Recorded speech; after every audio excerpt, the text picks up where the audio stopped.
Good day, guys. We are thugging today. And by that, I mean trying to be successful in the 3D world. So now, when I sit here at this desk, I like to set the mood for myself.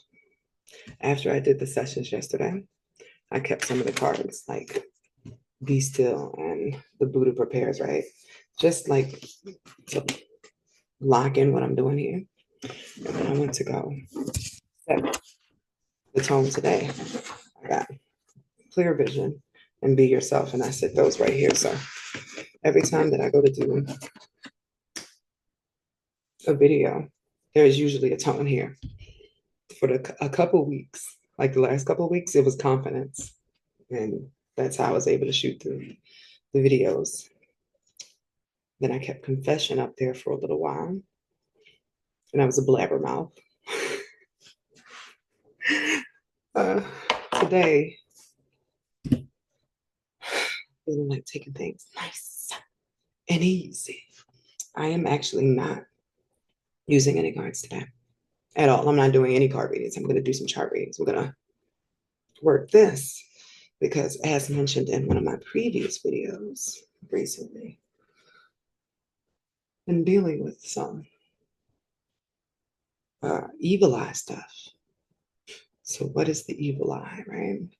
It's when somebody's jealous. Now, keep in mind, for the evil eye, nobody even has to know magic. This is just somebody thinking about you so obsessively, so heavily, with negative connotations that you pick up on the energy.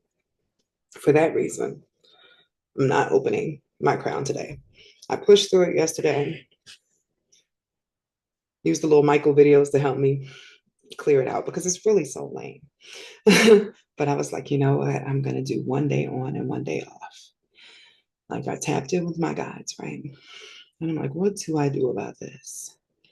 And they're like, you have two options. You know, it is less than 7 days before those 13 days of Halloween and their ritual begins for the big nasty covens, which if you saw my post yesterday, I left details about the movie Dr. Sleep.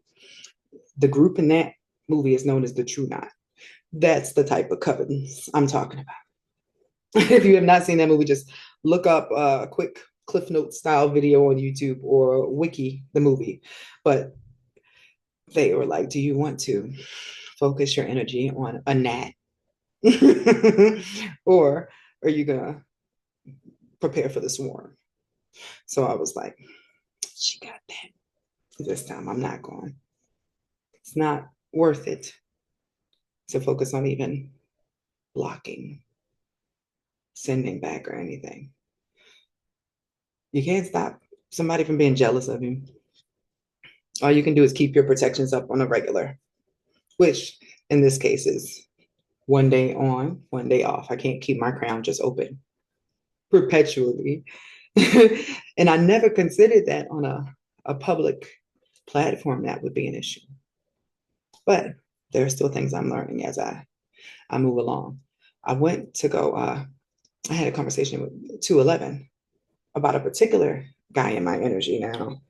He can't fathom that it's this guy. He won't say that, but he's not, like, there's no way this guy could be in my energy field. So whatever. So he's like, yeah, I think it's this other guy. You never noticed he liked you, right? So I'm like, all right, whatever, cool. Maybe he's noticing something I'm not.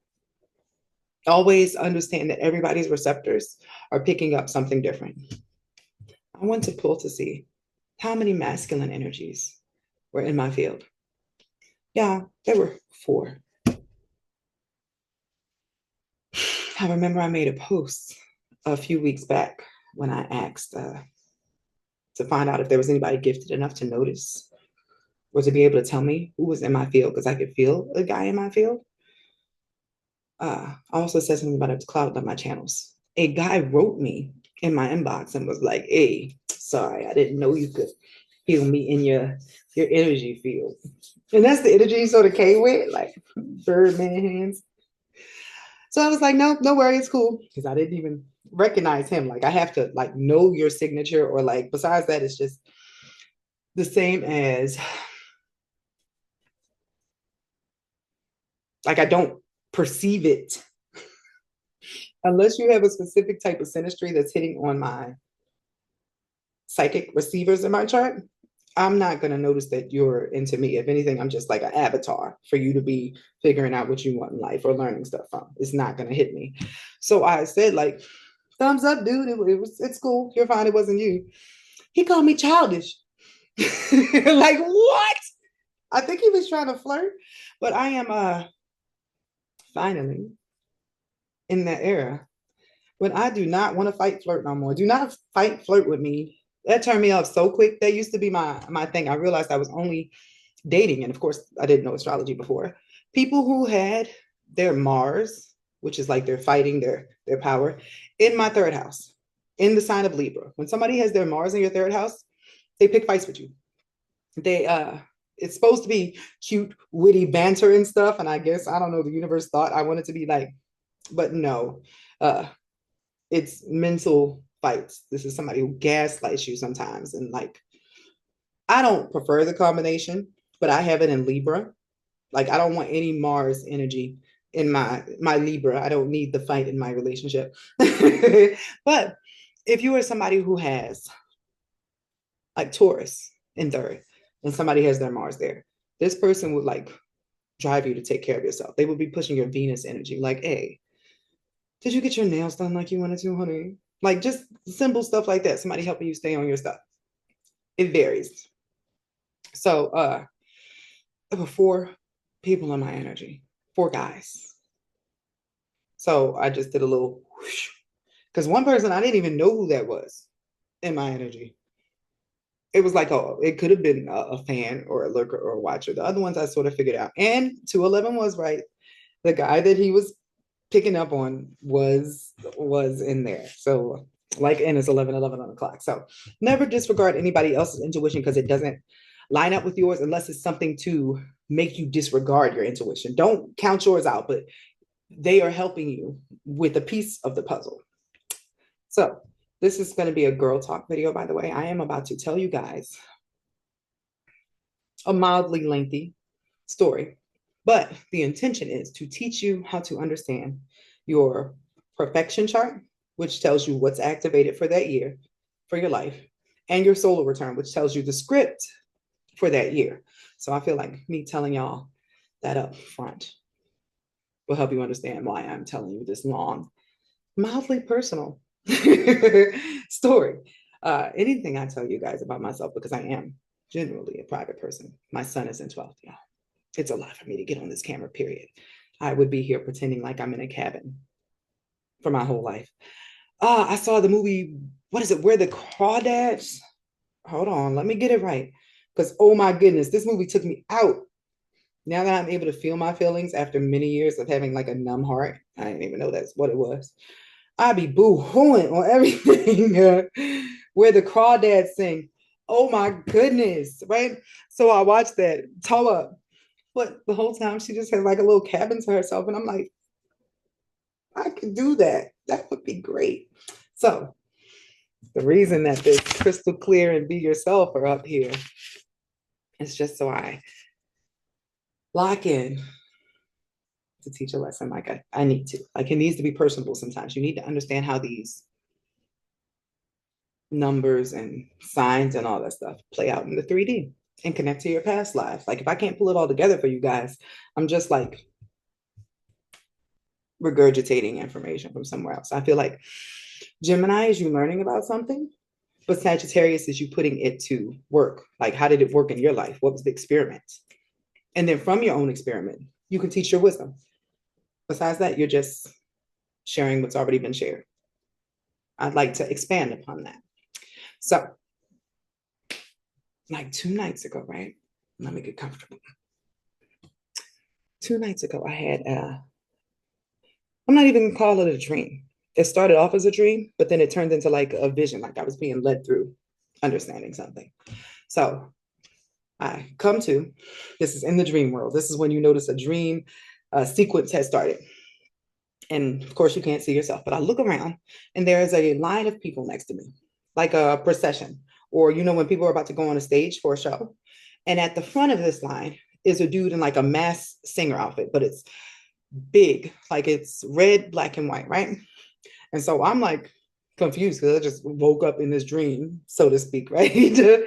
So I go to try to walk past the procession of people. But when I try to walk past this guy in the front, the mask guy, he turns towards me and I notice he has like a sigil or something, and it says a demon name underneath. Now I can't see the demon name, but whatever was in that sigil, the energy that hit me, it sent goosebumps throughout my body. Now my actual physical body. So when that happened, I went from being in the dream state, just chilling, to being in a form of sleep paralysis, like a trance, where my body is awake. I'm aware of my body because my body is covered in goosebumps now, but I can't wake up out of this sequence. So at this point, I'm like, all right, we in for a ride, baby, strap in. So we all go down these stairs like it's showtime. When we get to the bottom of the stairs, there's a moment where I realized I'm dressed like a bride, like I have a veil on and shit, right? So I hand these papers to the dude in the like masked singer outfit, right? Then this person comes out the side. Now I'm gonna assume that person is a priest.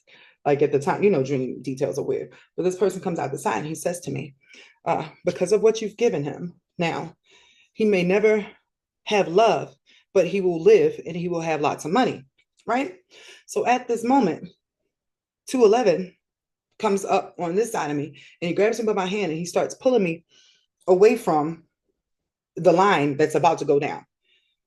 The dude that was in the masked singer outfit takes off his helmet and looks back at me, and it's a different version of 211, right? It's like the Titus one. And I always call him Titus from Kimmy Smith because like some of these archetypes are really like people It's just how it works here. But the theme of Titus's character on the show, The Unbreakable Kimmy Smith, was he wanted to be a singer. Like he had to be in a mascot costume and play a different role until he finally got the opportunity to sing. All 211 has ever wanted to do since we met is sing. We met in chorus class, right? For the last couple of years, he's been, I won't even say just the last couple of years. Like the whole time, he's always telling me in order for us to do music, he needs me to sing with him. He's been like, I was really focused on raising children and not doing that at first when they were little, but he would always be at the studio. He would always find other rappers to hang about. After what happened with me that first time I tried to hang out with some rappers and work on music, that was it for me. Now, come to 2018, 2019, when I go to California and suddenly I can't stop writing music. Once I get to the city of the Los Angeles, I'm like, all right, we're going to do this. But he's really been extra on me lately. Like, hey, I feel like I'm running out of time. We got to do this music. So when I saw that, I was like, okay, that's weird. But keep in mind, I'm in the dream. I can't process it. You're just going through the dream. So 211 pulls me back. And the next thing I know, I'm in like a honeymoon suite, right? With 211. And he goes to sit on the bed. But then the next thing I know, he's freaking out. Now I could see some shadows on the wall next to him, but he's like, what the hell is that? And I turn and I can't see what he sees, but I can see the shadows on the wall. So I assumed it was something astral. But by the time I turned back around to him, he looks like the people who see the ring. Where they're like dead. It's like he had a heart attack. He died. And I sat up out of my sleep and I realized at the moment, it was like he didn't even get to consummate the marriage. I had a dream sequence that was a threat, pretty much. Now, I've been telling you guys that I am going to file for divorce. Like, I'm good on that. Like, chapter done. But this was lining up with something else that had been happening recently. There was a cricket. I don't know if it's in my wall or what, but every night it started getting like really loud and I'm trying to find it. And then I paused and I was like, practical magic. And I went to go look and see if it was a cricket in practical magic, but it was a beetle. I'm like, all right, but they're still trying to give me the message. The song Who Knew by Pink kept popping up on my thing. And every time I heard it, I clicked it off like, hell no. Because Who Knew is about somebody who only has 3 years to live. Or somebody like didn't realize that somebody only had 3 years to live. When I started hearing this song, I'm going to say over the last 10 days, I said something to 211. And he was like, well, we need to hurry up if I only got 3 years. And I'm like, don't say that. The last time that something like this happened to me, well, hold on, let me back up. The cricket beetle thing for practical magic. That family had a particular curse on the women. whenever they fell in love, like truly in love, they had to lose their husband. It was something about the way that they kept their gifts. So whenever one of the brides would hear that beetle in the wall, they would know that their husband was about to die. So they'd have to find it and try to capture it so it wouldn't happen. Nobody was successful with this. So fast forward to the only time that I've had any death premonitions, and I did not know it was a death premonition, was with my brother. The last time I talked to my brother, it was when I was in California, right? And I sent him the track for a song, just an instrumental, because I told him he needed to put a verse on it. Y'all, the song was called Running Out of Time. The last time that I had had a conversation with anybody about my brother, I wrote my mother randomly, like a month or so before he passed away, right? And I was like, Ma, my brother has demons on him. He needs to have them cleared off. She ignored me because it's weird. I mean, it would have saved his life, but it was weird. She did not respond. In less than 30 days, I'm sorry, not 30 days, less than 3 months later, he was gone. Now, in the 3D, it appeared that he overdosed, right? But keep in mind, my brother really had a difficult life. And there were other times where he actually tried to kill himself and it didn't work. Because when you want to go, you don't really like get to choose unless it's already in alignment. Sometimes suicide is alignment. In this case, he was not allowed to return to his body. That's why he did not just wake up in a haze or OD'd or whatever the case may be, as it was other times. So when I started getting these signs, I was like, oh, hell. Right? Because I'm like, this is not it. So from that dream, I was able to decipher, or whatever you call that dream sequence, I was able to decipher, hold on. If I give him these divorce papers, that gives him a whole different timeline. He gets to live. Like he won't get me, and he'll probably regret for the rest of the life that he treated me like that, or that he lost me, because I'm pretty unique as a wife, if I do say myself. Uh, but he'll get to sing. He'll get to go down that stage. There's a whole nother timeline for him. But if he tries to hold on to me and tries to like pull me away from what I'm supposed to be doing, which is marrying somebody else, there is a whole nother husband I have, then he won't even get to heal before that time comes. Y'all, talking to my spirit hubby. This is the last couple years. There's a song he always references when I am like, I'm not doing this. I'm not getting divorced, whatever, just to be like a smartass. It's Ghostin' by Ariana Grande, right? This is a song that Ariana Grande wrote after Mac Miller died. It's pretty much about how her new guy has to sometimes comfort her and be understanding because she's boo-hooing all the time because she's still sad about the guy that just died. He told me if I don't get a divorce, that's my other option. I'm gonna be singing Ghost, which is crazy, right? Completely, right? I told 211 this, and keep in mind, this has been like over the last 3 years that this ghosting thing happened. It started popping up in his feed like last week, and he was like, hell no. And he clicked it because he's starting to understand how the songs and the messages are coming through. So this all is leading up to last week when I was doing a video with you guys and a message came through, and I was like, what is that message? And I was like, hold on, somebody who was forbidden from speaking to you went around you and talked to God to get your attention. Now I want to show y'all something right quick. And this is going to be kick ass when I pull it all together. So after that happened, because how do I say this? You cannot keep all of your past life memories in this human. It's like data full. Like there's only so many gigs you can have on here, but you can constantly stream. So it's kind of like what happened in like Hercules, or if you watch Highlander, when Highlander comes across a certain person that is from his past life, then he'll get that stream back in. But in general, all the memories aren't in there.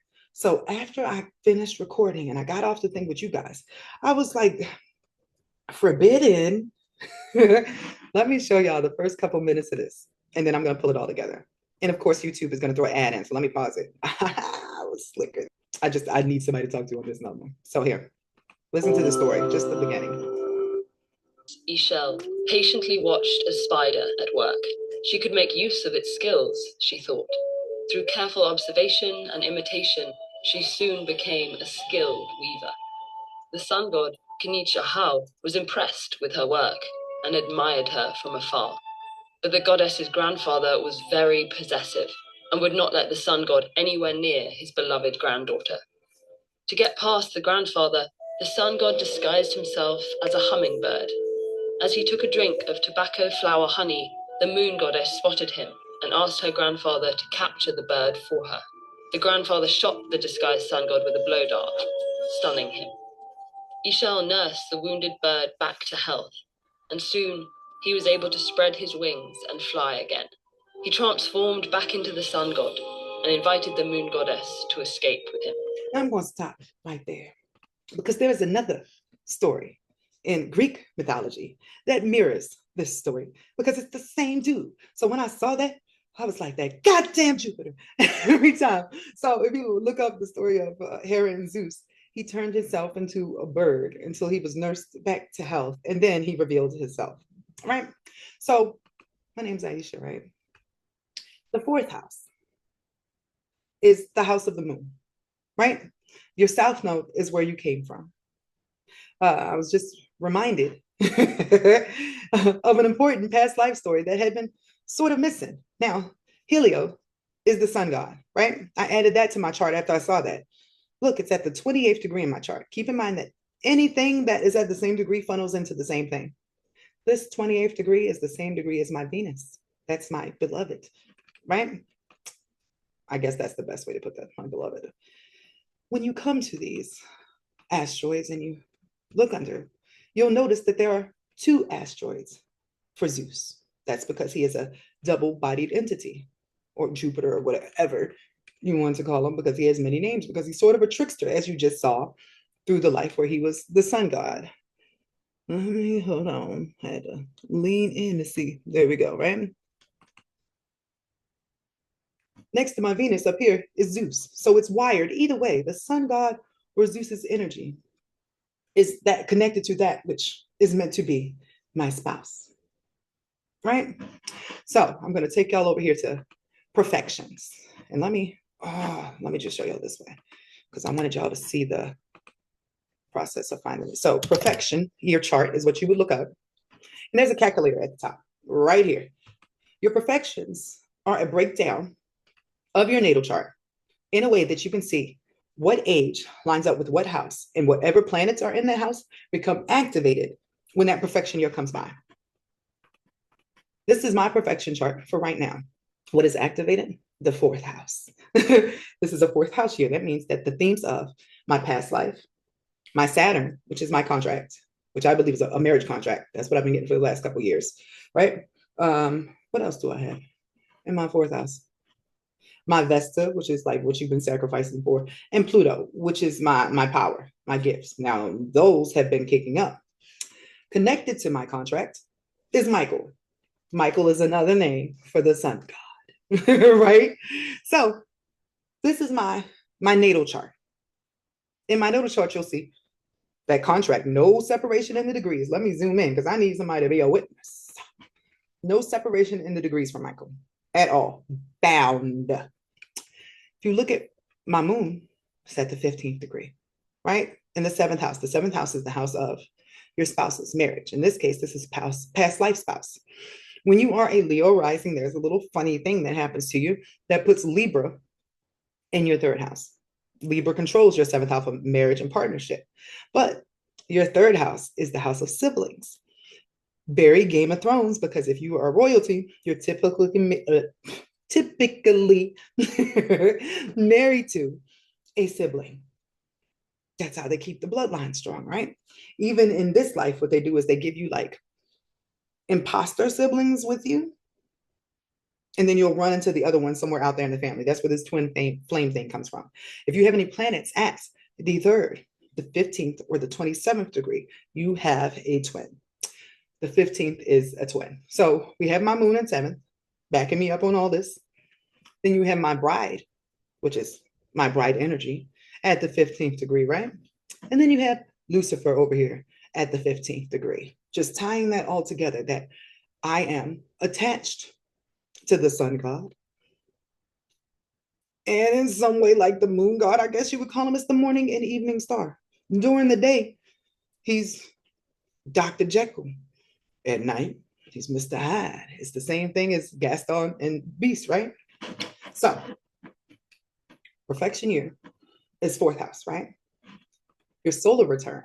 Let me show y'all this to bring it together. Your solar return chart shows you what the game plan is for that year, where you're being routed. It's like one chapter of the full novel that is your life. Each year, when you turn a certain age, you get a new overlay that is pulling you towards the goals of the whole thing. My North Node for this year is in what? The fourth house. Immediately, I was like, hold on, I'm getting rerouted back home. My original North Node is 10th house. This one looks like I'm supposed to do really good in my career, and then I am headed back home. But then look, who's next to my North Node? Michael, right? Right here next to my moon in seventh and in my solar return is Lucifer again. But the thing that really brought it together after I saw that Ishel video was Helium, the sun god. The vertex is a fated event that is meant to happen, unavoidable, right? This year, running into him is unavoidable. Notice it's in the sign of Cancer. What does Cancer rule, guys? The fourth house. I have been routed back to Bridom. I say that because my Venus is at the 24th degree. My asteroid bride for this year is at the 24th degree. My value for this age, 39, is in being a bride and being returned to whatever version of Michael belongs with my energy signature. So my dream was trying to convey, ain't no way around it, baby.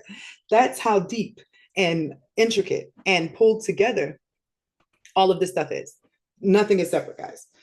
No dream you have, no messages that you're getting outside would be different from what you see if you pull up your chart. If I was to pull up cards right now and I'm not opening my crown, I had to remember, or I was going to pull one, and I bet you Michael would have came out. There is no separation at all. So journal your dreams, take note of them, ask for clarity if you don't understand what the dream is trying to tell you. In this case, I was fortunate enough to have these gifts, which clearly are because I am a fragment or a piece of the moon goddess. There's a lot of gnarly stuff coming up, guys. So everybody is supposed to be pairing with whoever their partner is.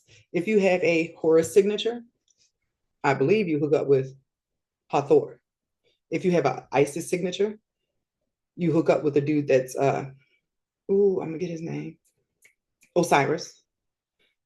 If you have a Hera signature, you hook up with a dude, the Zeus. The pairs are coming back together. That's what the lovers are. Every fragment of any loving couple that has made history, who got their energy big enough for them to repeat. A good example of understanding this would be found in the movie Coco, when they show you that in the underworld, if you have more clout above, you get like more power down there. But your chart will tell you where you're being routed for your solar return for that year. It will match up with the perfection chart. And through that, you'll know where your focus is. I told 211 I wanted a divorce a couple days ago, like a serious. I did it, right? And I told you guys. What I didn't tell you guys, and he was like, okay, so when you moving out? So at that moment, I was like, okay, well, shit, we serious. I thought he was gonna give me a hard time. I guess I'll be moving. I'll be looking for a new place to live. Everything has started to turn into, there's a new home on the way. You will be moving somewhere soon. And I'm like, what? But that North Node in fourth is a new home. Now let me show you something I just noticed, and I could have threw my computer screen. I would like a support group to be created for me and any other person who is attached to Zeus. To any other person that is attached to Jupiter's energy, if you are a bride of his, we need to come together and help each other feel better. Y'all, look at the degree of my North Node. That's where I'm headed, right? The eighth degree is an ownership degree. Like if you have your Mars at the eighth degree and somebody has their sun at the ninth degree next to that, guess who owns you? It's an ownership. It means somebody's property when it's the eighth degree. It's a Scorpio degree. Like somebody has claimed you as theirs, right? Look in my second house at the eighth degree. And I did not notice that before because I did not have that version of the asteroid added. I had the one that says H42. There's one that's 5731, that's Zeus. And then there's H42, that's Zeus, because he is a double entity. You can look it up on Google. It's called, or it's listed as Janus, the god of doorways. But you'll see he has two faces that go two separate ways. He likes to play around with different names. He's a trickster. He's Loki. This is what he does. So my Mars in Gemini at the seventh degree is a partnership degree. When you have groom in your seventh house during a solar return, that means you're supposed to meet the person that is going to be your spouse or bride if you have it there.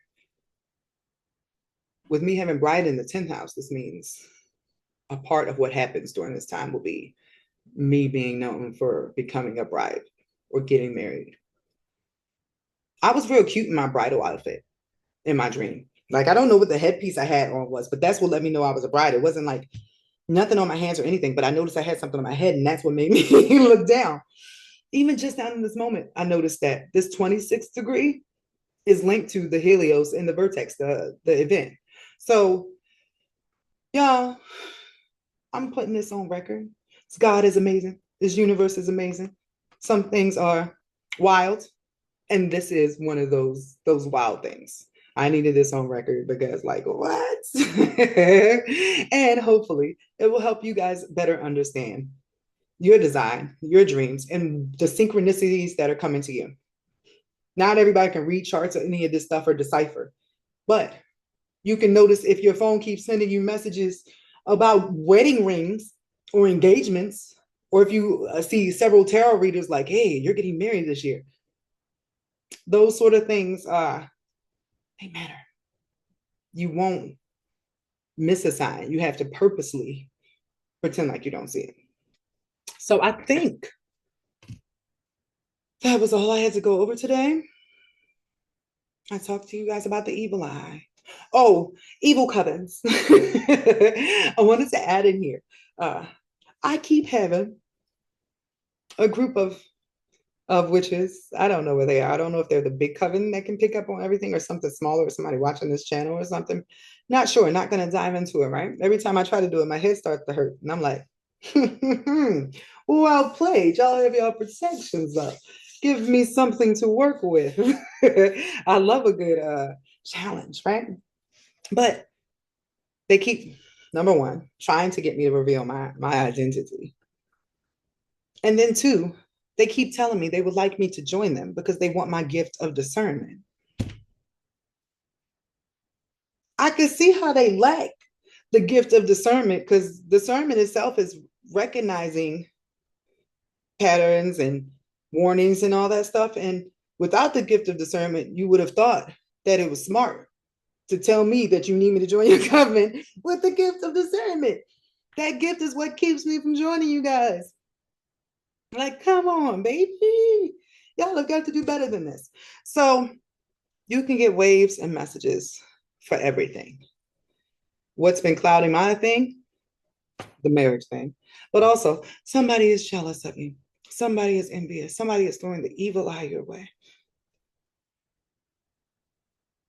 Guys, in these bodies, everybody looks the same, but you don't know who somebody is in the spirit. You can get a whiff, you can tell when somebody is powerful, but you don't ever really actually know. It's best to tread lightly and be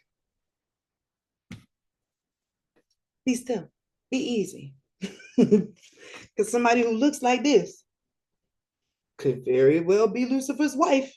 And you really probably don't want to mess with his wife. Like, this is ridiculous. So I hope y'all enjoyed this and were able to take something from it. Y'all have a good day.